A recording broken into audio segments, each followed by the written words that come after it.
Hey, thank you for joining me today. Take 5 with Pastor Laf. Let's uh, let's look back at Psalm chapter 10. You say, well, Pastor, we did that yesterday. Well, there's something in here I wanted to dig out for you a little bit. I'm looking at Psalm chapter 10, and David is talking about the wicked and how they always seem to be getting away with stuff, what's going on. They think that God won't hold them accountable, they won't be judged. It says in verse 13 of Psalm chapter 10, "Why do the wicked renounce God? He has said in his heart, you will not require an account." In other words, the wicked says, God's not going to, he's not going to hold me accountable. He's let me go with this for a long time. I've never been held accountable yet. But look at verse 14. "But you have seen, for you observe trouble and grief." I want to stop there because I want to take the Lord's cause for a second.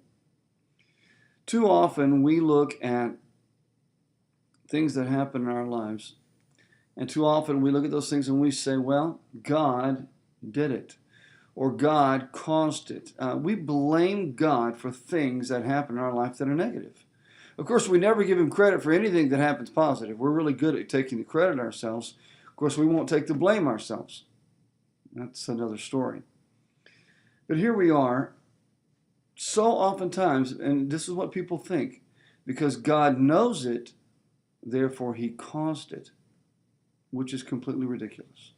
The reasoning is not even logical. Verse 14, "But you have seen, for you observe trouble and grief." He sees it. He even knows it will happen.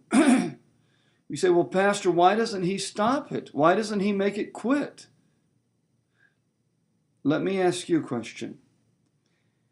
If God hates all iniquity, all sin, if God hates all wickedness, all immorality, all injustice, where would you like for him to stop? Where would be a good place for Father to stop judgment? Do you want God to only judge the people who murder? Well, what about the people who steal? Well, what about those who commit adultery? What about those who lie? You see, immorality or injustice or iniquity comes in many forms. So when would you like God to stop? Before he gets to your doorstep? We tend to think that God planned it, God did it, God caused it, therefore, we blame God, we shake our fist at him when something goes wrong in our lives.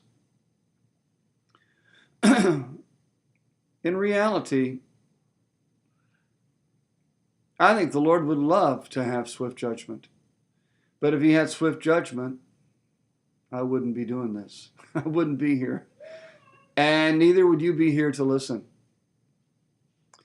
He's patient and he's merciful, a lot more patient and merciful than we are. He's loving, a lot more loving than we are. But believe me, there will come a day of judgment, and people will be held accountable for the way they lived, what they said, what they did. Every word will come into light. Every action will come into the light, and it will all be examined by our judge. I want you to know this morning that instead of looking and thinking, God caused this, God did this, why doesn't God do something about the injustice? Because let's be real, in our nation, there are all kinds of injustices. There are many times when people get off over technicalities, or people who commit crimes or do horrible, heinous acts get away with it. I'm not saying every time, but there are times. And we'd like to see things judged.